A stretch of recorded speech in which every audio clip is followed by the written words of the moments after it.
Hey everyone, it's Phil from Ecopreneur. Like and subscribe to our channel now. This allows us to create more great content on the environment for people just like you. We hope you enjoy the show.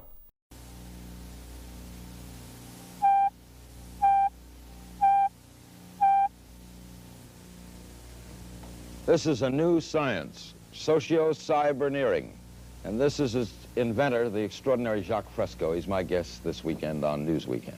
I could go through all the things that Dr. Fresco has done. He's a social engineer, industrial engineer, designer, inventor, consultant, was a consultant for Rotorcraft Helicopter, director of Scientific Research Laboratories, Los Angeles, designed and copyrighted various items, ranging from drafting instruments to X-ray units, has had works published in the Architectural Record, Popular Mechanics, Saturday Review, and has been a technical and psychological consultant to the motion picture industry, member of the Air Force Design and Development Unit at Wright Field, developed the electrostatic anti-icing systems, designed prefabricated aluminum houses. What does it say in your driver's license? What is the occupation? Industrial designer. Jacque, you... Social engineer. Does it bug you that people, when they talk about Jacque Fresco in Miami, say that he's someone who's too far ahead of his time? His thinking is, we're not ready for advanced kind of thinking, of that type. Does it bug you? I imagine every creative person in every field encounters that sort of problem. No, it doesn't. I can't afford it. There's too many things that are important. What is the socio-cyberneering? Socio-cyberneering is a new organization, and it represents the application of the most sophisticated forms of science and technology toward problem solving so that we can reclaim the environment which we loused up over the years, and to build a way of life worthy of man, to humanize society, to break away from the artificiality, the regimentation that dominates our society today. Hi, I'm Philip Toussaint, and I'm traveling to Venus, Florida to visit the Venus Project. Located just near Lake Placid, this endeavor of social engineering is obscured from the public eye, but that doesn't mean people don't know about it. If you haven't heard of the Venus Project, or the innovative minds behind it, you'll be surprised by their massive following, which draws hundreds of thousands to millions of views for videos on their work. They have worldwide support for the implementation of a resource-based economy, which would eliminate money from our society. The Venus Project suggests radical changes to our current society that are bound to be resisted by the masses. But in a world threatened, if not doomed, by climate change, big ideas are needed. Is it possible to have a world without money? Does the Venus Project propose a real solution to saving our environment? It's up to you to decide on this week of the EcoSpotlight show.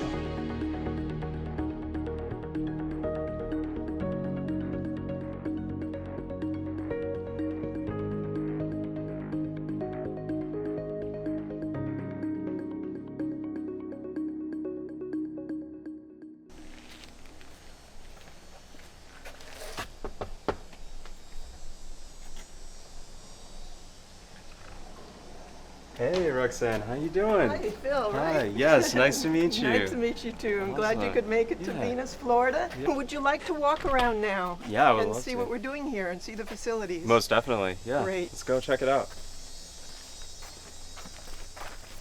As you probably know from your research before you got here, the Venus Project is a nonprofit organization, and we propose an alternative social design. We look for the root causes of the problems in this system and propose something entirely different than anything that's ever gone before. Wow. We feel it needs that to take care of our problems. Wow, this is really beautiful. Oh my Yeah, well, goodness. it didn't look like this. This used to be a flat tomato field, and when Jacque and I moved here in 1980s, we dug all the waterways, and we came here to experiment with some of his designs, and we put up 10 buildings. Wow. And since we've been here, he before he died in 2017, of course this work is all based on his background, his Right. work and his direction that he arrived at. He did over 5,500 design sketches. Wow. We made over 400 scale models of the future. So we wanted to show how people could live in harmony with technology and nature without destroying nature. Combining best of both worlds. Yes. The Venus Project is obscured in a lush Florida landscape. There's a surprising amount of wildlife to be found here, and we had to watch out for alligators along the way. Their living quarters and research centers are easily recognizable by the concrete dome structures that you would expect to see in your latest Star Wars flick. The interiors possess a futuristic design too. This is the living quarter of Nate Dinwiddie, another resident at the Venus Project headquarters. I actually first encountered a documentary on the Discovery Channel called Engineering the Impossible. I was probably 10 years old or 11, 12 years old. For nearly all of his 86 years, architect Jacque Fresco has been designing cities of the future. And I liked it a lot. It was one of my favorite, favorite films that was rerunning at the time. And I liked it so much that I even taped it, on a VHS tape. Fresco's structures all derive from a simple form that fascinated him as a boy. There's a little 5-minute segment about halfway into the documentary that featured this really weird guy who had this memory metal that he would twist up and heat and it would go back to shape. Memory metals can be distorted, twisted, pulled out of shape. And then when a certain temperature is provided, that memory metal goes right back to its original shape. And they were just trying to show, the kind of unconventional solutions to architecture that exist out there. So that weird guy was Jacque Fresco, and I didn't know it at the time, really. I just thought he was a really cool, interesting, eccentric grandpa. 6 years later or so, the Zeitgeist Addendum film came out. I didn't even know it was the same guy, Jacque Fresco, until I saw him eventually later in a video online in a tour heating up memory metal. Cooled, it remembers this shape. It only has one memory. It can all go back to this.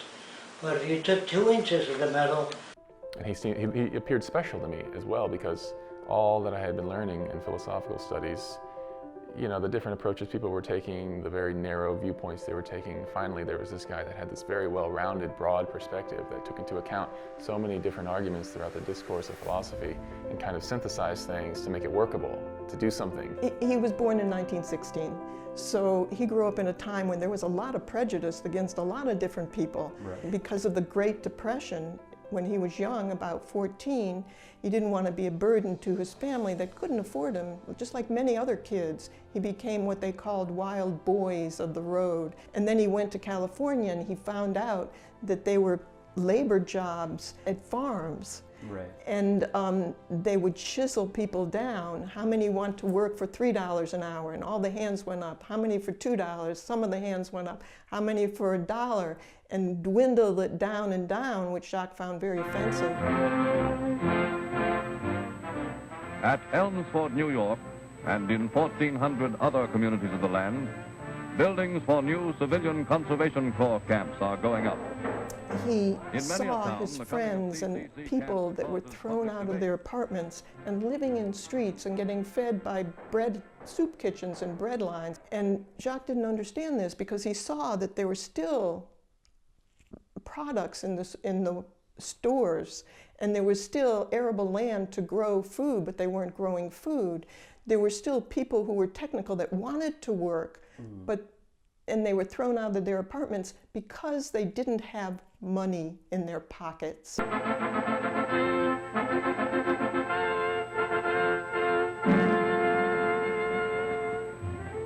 Thousands of jobless boys jump at the CCC offer of a decent living and money to send home in return for their labor. The conditions enabled people to get up on the streets and soapboxes, literally, and speak about all kinds of things: socialism, communism, fascism, mankind united. Eventually brought him full circle because, 1929, the Great Depression, he realized how nothing worked, at least in the society at that time, and that got him rethinking the economic system, the social system, and how well it serves people. He started looking into other social designs where these booms and busts won't happen periodically. and where everyone could be housed and secure and fed and have medical care and clean air and clean water. So the goal was to design an alternative social system or search one out until he couldn't find one, and he designed one himself. Okay, forget invention and innovation for its own sake, just new products and technologies. He began taking that mindset to the social system, and how can I innovate something for the world?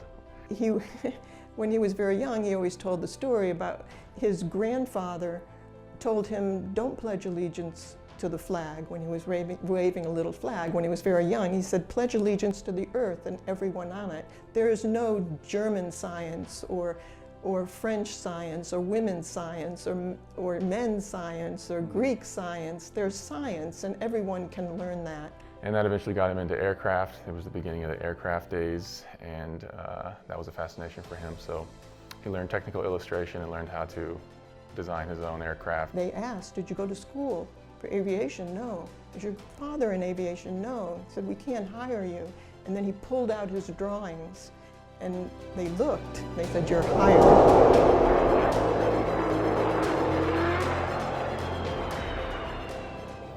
He always had labs, he always did inventions, and he was a multidisciplinarian. He worked in many different fields. He designed boats and aircraft, as I mentioned.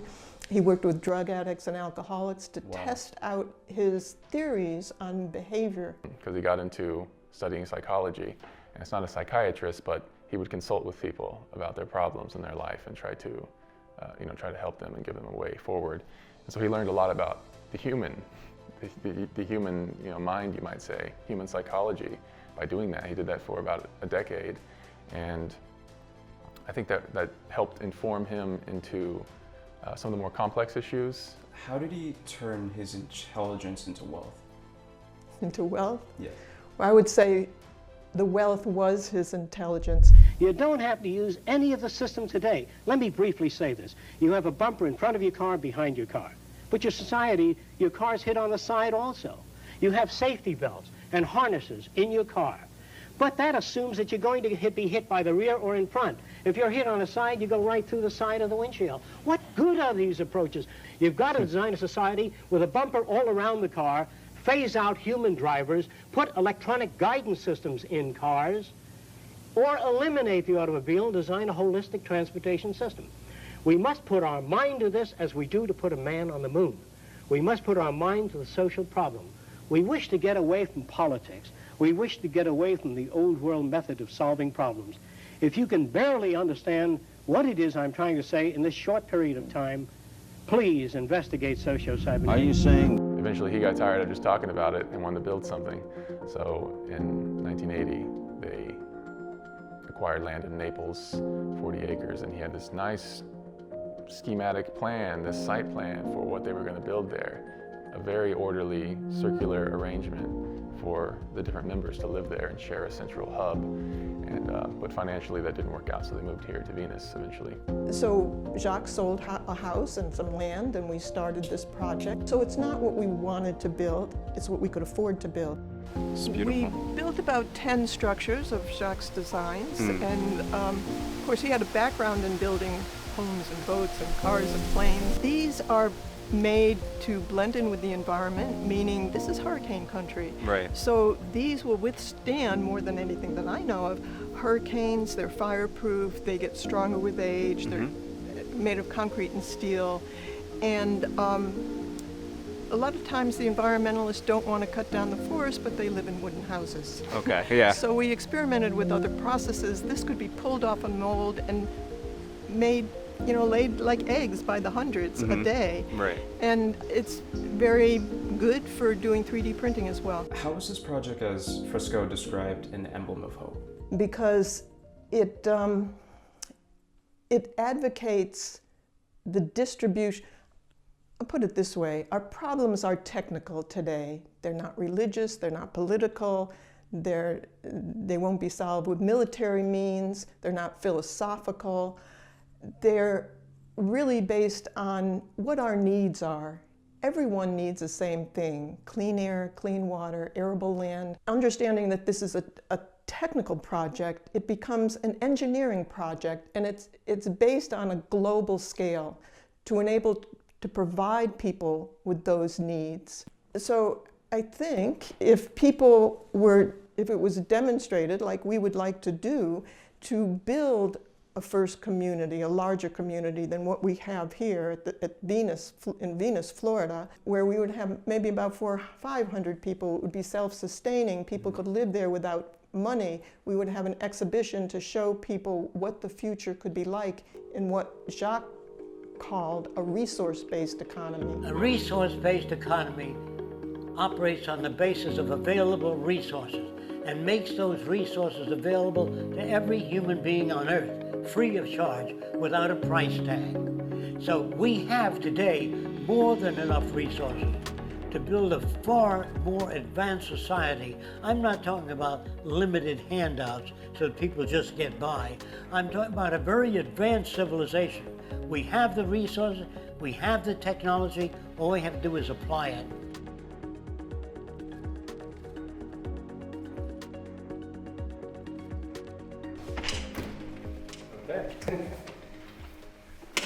Jacque used to do special effects for Hollywood, among many other things. So when we moved here, he wanted to show what the future could be like, because he wasn't just a verbalist, he was actually, he could technically build these things. So this was before computer animation. So we built these and we filmed them and made videos on them. But this represents canals throughout the United States, because every year they have lots of people die due to floods, and then droughts, they have crop damage. Right. So he had a method of making canals throughout the United States to hold the flood waters back or release it when need be. And this represents a catamaran.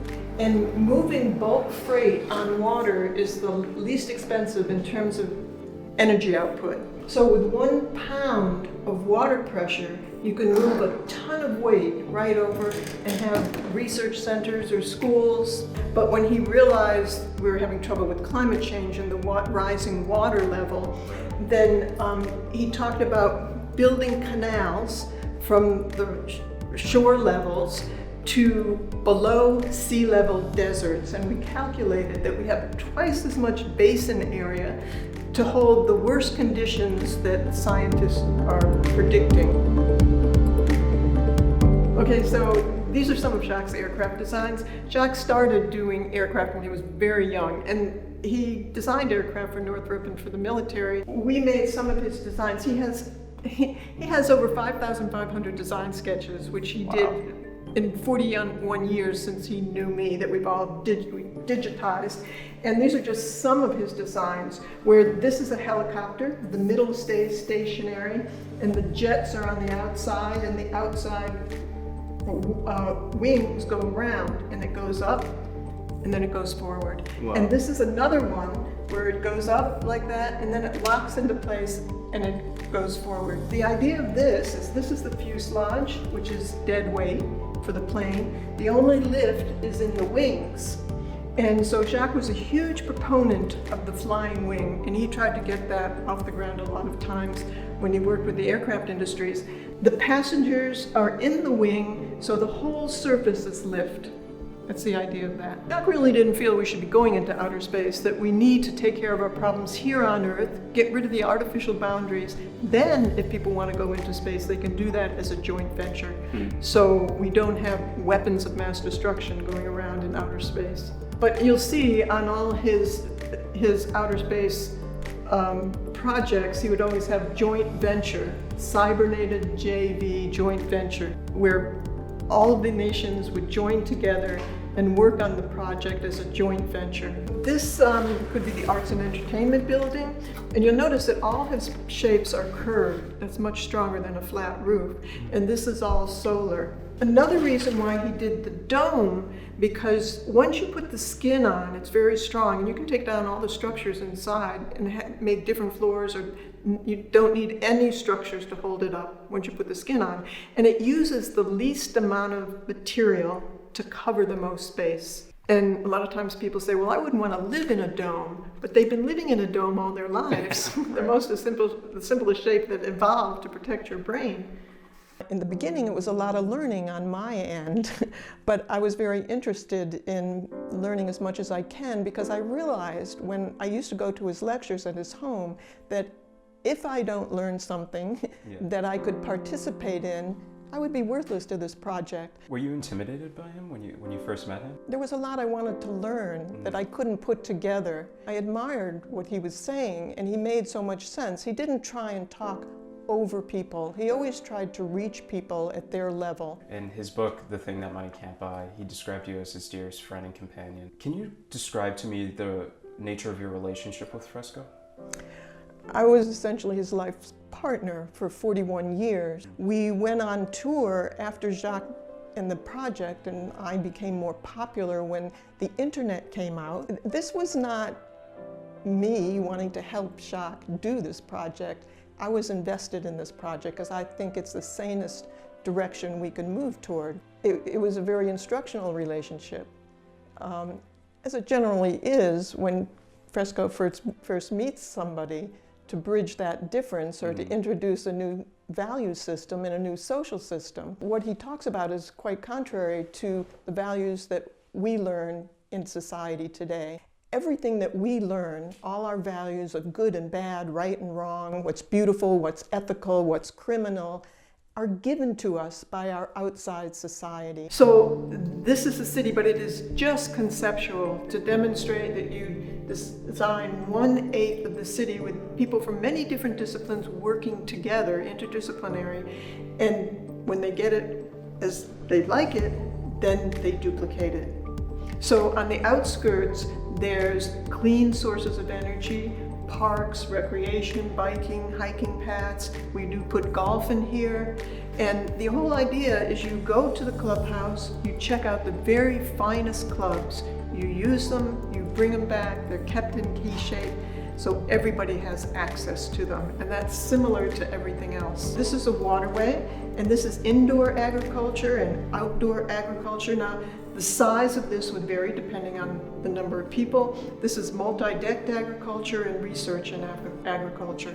Now, these, as I say, are just conceptual, but this represents a total enclosure system, meaning they are apartment buildings, but you have hobby shops, you have child care center, you have restaurants, you have entertainment, you have medical care, everything you need right there. If you have a society with no money, that means there's no bankers, there's no stockbrokers, there's no ad agencies. There's nobody that doesn't contribute to something for your well-being. There's nobody that's a parasite on you. You know, there's nobody that says, have I got just the car for you? These are the access centers where you can go in and check out anything you want. You want a musical instrument, you go in, they help you, they teach you how to use it. You use it. If you don't want it, you bring it back for others to use. So this is how you conserve resources as well. You know, today they want everybody to own their own home and buy lawnmowers and all sorts of equipment. But you could have 3 huge lawnmowers to take care of all of this. But that's not even the question, because we think within the free enterprise system. The question is, we need to design grass that doesn't grow any more than 1.5 inches. Like the money system now, the whole idea of devaluation, nobody knows what it's all about. They all think it's very complicated. Actually, it's very simple. I'll tell you what it is if I have the time in a nutshell. What's going on? If an island like Haiti had about several $100 million in assets, but they went on, they printed more money than they had things to back it up or gold, then that money has no value. If a little island, say like St. Croix, printed lots of money and just came to the United States to try to buy things, they ran their printing presses night and day, the money is not that. That's why it doesn't have anything. Your whole banking system is utterly corrupt. Your lending institutions have loused up the system, but there's nobody out there telling you what's wrong with it. So it looks okay to you. I'm not afraid of anybody. I don't work for anyone. No one can discharge me. I have no boss. The only thing that can happen to me is I can be put in prison. Well, there are many books to write. In other words, there are many things to be done. I am not afraid. I am afraid to live in the society we live in today. The direction... While Jacque's ideas may have seemed radical when they were first suggested, they're certainly a bit easier for people to swallow today. In fact, there are some candidates running for 2020 who have put these ideas on a platform. I have a plan for Medicare for all. The big misconception about the impact of technology in the workforce is thinking that it's around the corner. We should have free tuition at public colleges and universities. So Americans around the country about automation, and they're smart. Well, healthcare is a basic human right, and I will fight for basic human rights. It provides signs that we could be heading into this direction naturally. Then again, things could be going a different way. There are places in Syria where there is nothing left to bomb, torn apart by a conflict that has lasted longer than the First World War. Hong Kong's police spokesman warns the city has been pushed to the brink of a total breakdown. Tensions flared between police and protesters at school. Only a support chain behind this. They're bringing drugs, they're bringing crime, they're rapists, and some, I assume, are good people. A new vision will govern our land. It's going to be only America first. A day like no other. What can I add to this? Thank you and goodbye. The EU didn't expect Brexit. They didn't want it. How is nationalism a threat? Well, these are all old dying systems that we have today, dying empires that we have today. They teach nationalism, and that's so they can get people to go to war for them. Our technology is so advanced that it makes these systems obsolete.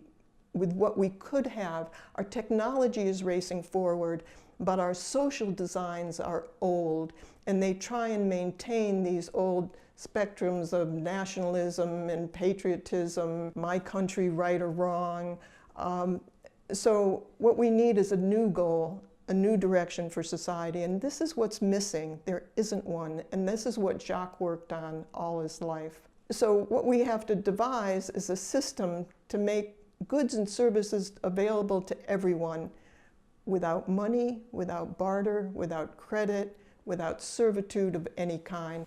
The Venus Project proposes that people could personalize their living space, making it something comfortable or familiar. Where do you draw the line between holding on to one's culture and letting it go for a greater, more unified world? I think you kind of have to wait for the march of events, or what we call the biosocial pressures. You have to, and we're in it now, it's happening. Technology is displacing people's jobs. There'll become a point where people won't have the purchasing power to buy the goods turned out. That's one scenario of the end of the free enterprise system. And we all know what's happening with climate crisis. So we will be forced or shoved or pushed into something different. Doesn't seem like we're wise enough to sit back and decide where we need to go into the future. It always happened with a lot of struggle and a lot of pain. And unfortunately, that might happen again. Where we are at today is everyone wants a piece of the pie. They're all struggling for a piece of the pie. And that's where the UN is at, too. It's not offering some noble venture where we have to give up our concepts of nationalism for constructive cooperation and offering what that new system might be. They don't work on that. You know, today it's a luxury to look into new social directions or new value systems. People are up to here and just making a living, sometimes with 2 and 3 jobs, and they're exhausted. So you come at them with intellect about the monetary system, how it doesn't work, and there's nothing for them to use to make a living today. That's where people are at. Good legislation obviously isn't working at the rate of climate change. Is there a quick path to a world that values its resources, or is it a long journey? Well, unfortunately, I think it's going to be a lot of chaos and hardship and pain and probably death before that people have to get hit with before they turn around and say, this isn't working. It's maintaining scarcity. It's the social system or the monetary system. You know, we call it the monetary system because communism, socialism, plutocracy, fascism, all these things, they all use money. And which causes elitism, which causes scarcity, which causes deprivation, which causes a certain value system. In order to eliminate the abhorrent problems and the value systems, we really have to maintain and strive toward abundance. The methods for bridging the difference between nations that have totally different social systems, values, religious beliefs is relatively easy. You don't start out by attacking their religion, social customs, or beliefs. You only bridge the difference through areas that you have in common, not the differences. All the people on earth require clean air, clean water, arable land, and the necessities of life. A resource-based economy makes a lot of sense when it comes to the value system. Sometimes we can so easily forget how unfair things are. The things that matter most get put at the bottom of the list. We can see that with our planet's climate now. What I have a hard time understanding is how this change can occur, or furthermore, what would happen to society as we know it today. What are the emotional struggles that people will have to deal with when it comes to building that society that the Venus Project envisions? I think it would be a relief for a lot of people if they could, if they could step in to a new city. They would have to be oriented in terms of how it works. A lot of the values that we carry with us today are extra baggage that wouldn't work in that system, like competitiveness. We think that that's ingrained in us. It's not. What happens when conventional livelihoods don't exist anymore? I think the culture has done a great job of flattening people out, that they can't even think what they would want to do or study if they didn't have to have a job. Businesses and industries, they're little dictatorships. They tell you where to park, what time to come, when to go to the bathroom sometimes. You're trapped in order to take care of your family and feed your gut. Yeah. So you're in this continuous cycle. Will people have passions the way that we think about them today? I think they'd have more passions because they'd be encouraged to learn more and participate in society. Because when you have kids just hanging out on corners and malls because education has neglected them, it's not that they can't learn, it's really neglected them, and they're shooting up drugs and life has been flattened out and they've been abused and it's painful, then you pay for that in the end. In a resource-based economy, what happens to quote-unquote big corporations? Well, we still need processes of being able to get resources and make products that are needed, and the processes that from efficient corporations need to be understood as well. People today really are distanced from how things work. They don't know what happens when they turn on the light bulb. They don't know what happens when they turn the faucet on to get water. They don't know where the food comes from. So a lot of people in some ways are bystanders, and we just supply jobs for them to keep them busy. Mm-hmm. You know, we make things to wear out and break down. In this system, you have to continuously sell things to keep it going. So we make planned obsolescence. Many people know about it. We change the styles every year. We change the cars every year. We change the colors you can wear this month or next month, you know, and we become suckers to commercialism. The Venus Project raises the point that we don't really need to fight over resources. Supposedly, there's an abundance of resources on Earth. However, some could argue that the abundance of resources in our current society stems from manufacturing, production technologies that we have in place. But why do we have better methods of production that can make things quicker and faster, yet they cost more and they break down more? When grasping the ideas that the Venus Project promotes, it's about learning, and it's about unlearning. Unraveling the ideas that have pre-existed for as long as I can remember. This futuristic society can at times seem like a distant dream. For a moment you see it, then it fades away. The problems we face seem impossible to defeat. So instead of confronting them day in and day out, we reside to a place more comfortable, where those problems no longer exist. When I started Ecopreneur, I wanted to change the planet, save the environment. With that, I was naive. I thought people could make small changes, be a bit more sustainable, and still improve their wealth along the way. The truth? We seem to value the wrong things. Instead of working towards money and survival each day, we can work towards caring about our planet. I think that's what an Ecopreneur is. Yes, expand your value and improve your wealth. But when our wealth is our connection to the earth, in the protection of its resources. There's far more happiness to be found than in the possession of money. If we can't believe that, then what can we believe about our existence as humans? Are there really enough resources on the planet for everybody? How do you quantify that? That's something that would have to be done immediately. I mean, considering how we waste our resources and how we throw out in the United States 40% of our food, and it's perfectly good food. And if you go across the border in all industries, you'll find the same thing. The first thing that would have to be done is a survey of the Earth's resources, of our technical capability, of where the water is, where the arable land is, the health and the needs of the people. And we organize based on the criteria of the real world. You know, today, they may put a man in jail who lives in the jungle that cuts off the horns of a rhino, and I'm not advocating this, but I'm just talking about the circumstances, Right, yeah. just to feed his family. The problem isn't putting him in jail. The problem is, what is it in society that allows his family to go without food in the first place? What is the greatest threat that human society faces today? I think our own stupidity, understanding how we relate to the earth and the real world and how we relate to one another.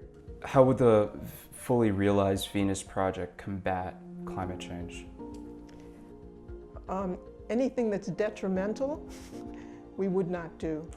We would make alternatives to the things that we need and restore the environment as quickly as possible. You know, they're talking about we have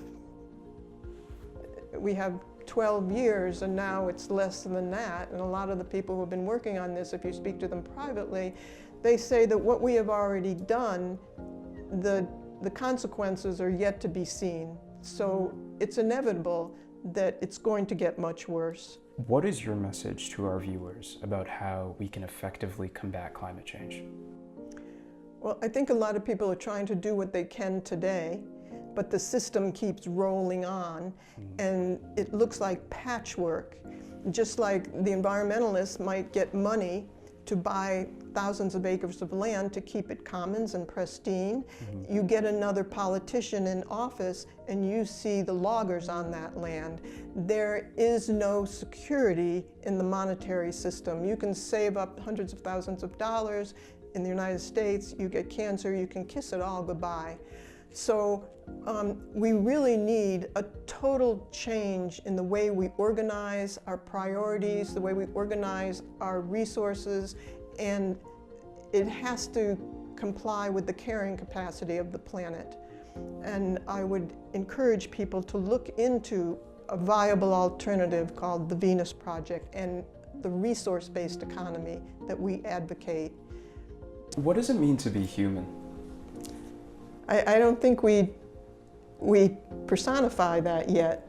As long as there's wars and jails and hunger and poverty and bombing the shit out of other countries and putting the enormous amount of money that we're still using in this culture for bombing and destruction, we haven't arrived at what it is to be human yet, or what it is to be civilized. I'm sure most of you heard of Arthur C. Clarke. Will you raise your hands?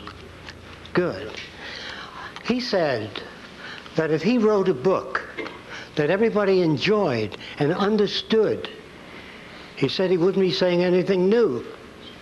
Think about that. What I'm going to talk about is going to change some of your lives. The minute you know what it is, interrupt.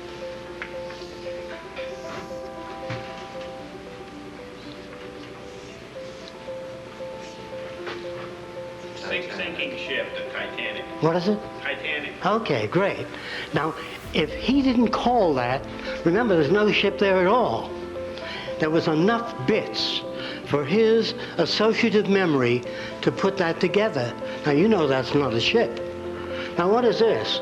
Some of you older people might guess this. Who did that? You are amazing. That's no... Where's the alarm clock? Well, anyway, if she didn't call that, if she wasn't able to call that, I would have put the legs on it and the clock and Hamilton watch coming, until somebody called it. Now, there are still some that cannot see the ship.